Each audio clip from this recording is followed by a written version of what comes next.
안녕하세요. 4월 17일 월요일 말드라에 오신 여러분들을 환영하고 축복합니다. 여러분 지난 주말 잘 보내셨나요? 무엇보다 부활의 기쁨으로 가득하신 한 주간이 되시길 바라고요. 한 주간에 있을 많은 일들도 잘 감당하실 수 있기를 기도드립니다. 그리고 오늘은 사사기 마지막 시간인데요. 내일은 룻기에 대해서 말씀을 나누겠습니다. 내일부터는 룻기에 대해서 나눕니다. 사사기 이후 왕정시대까지 당분간 구약성경 쭉 묵상해보면 좋을 것 같은데요. 그러면 오늘도 주실 말씀을 기대하는 마음 담아 힘차게 말드라를 시작해보도록 하겠습니다. 자, 출발!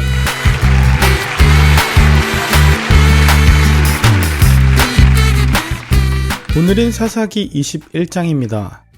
이스라엘 자손이 베냐민의 만행을 처벌하는 데는 성공했지만 새로운 위기에 직면합니다. 하나님께서 명령하지도 않은 진멸, 즉 헤렘을 자의적으로 단행했기 때문에 베냐민 지파가 거의 멸절하게 된 것입니다. 게다가 1절에 보면 그들이 베냐민 사람들에게 딸을 주지 않기로 맹세했던 것 때문에 더욱 난감한 상태에 봉착하게 되었죠. 그들의 과도한 징벌 그리고 경솔한 맹세가 한 지파의 미래를 암담하게 만들었던 것입니다.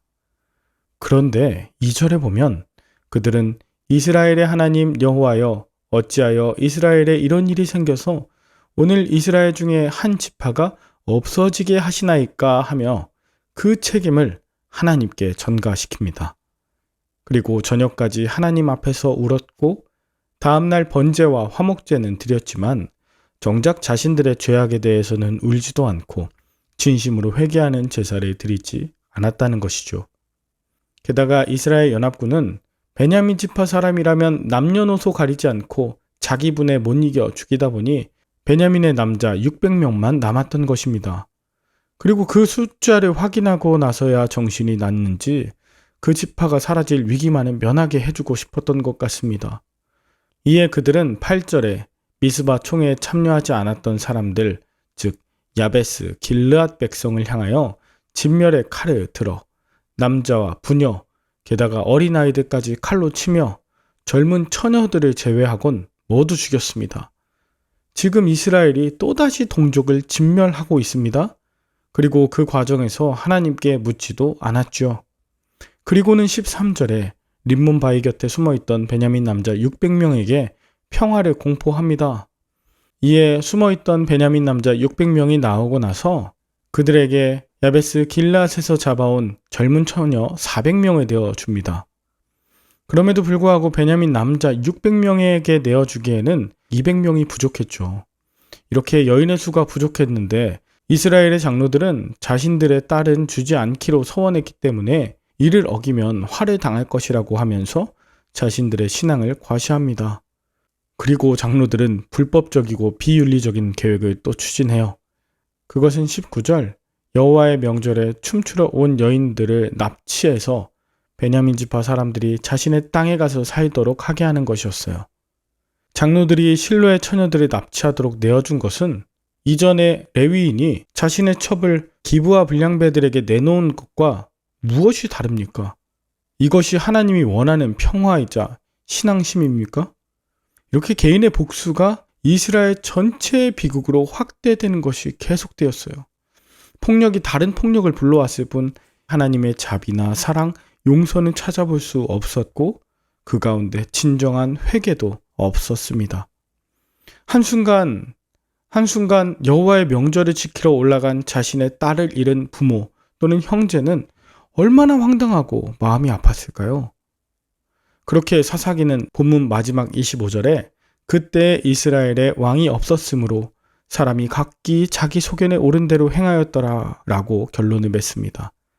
왕이 없었기 때문에 이런 끔찍한 일이 벌어졌다는 것인데요. 나중에 왕을 세워도 이런 악행은 끊이지 않았습니다. 다시 말하면 하나님이 경외하는 마음이 없는 상태에서는 인간적인 왕을 세워도 그 권력이 소수에게 집중되고 힘이 있는 자는 약한 자를 희생시키는 일이 반복되었다. 이것을 알려주는 것이죠. 여러분은 오늘 본문을 통해 무엇을 느끼셨나요? 말씀이 없는 세대, 하나님께 묻지 않고 자신의 죄는 인정하지 않는 세대, 자신의 생각이 정의롭다고 옳다고 여기는 세대, 자기 부인과 회개함은 없고 연약한 일을 희생시키는 악함이 반복되는 이런 사사시대는 우리의 모습을 대변하는 것 같지 않나요?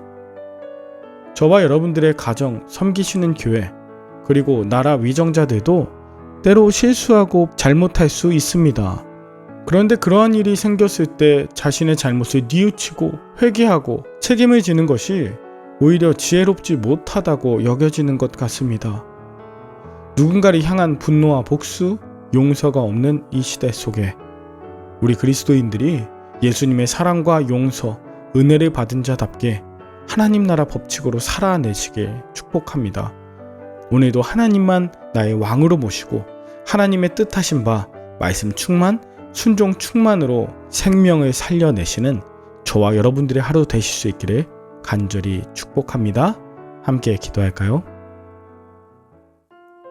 하나님 아버지, 오늘 우리에게 있던 잘못된 언행들을 깨닫게 하여 주시고 내가 먼저 용서를 구하며 회개하고 책임지도록 용기를 허락하여 주시옵소서.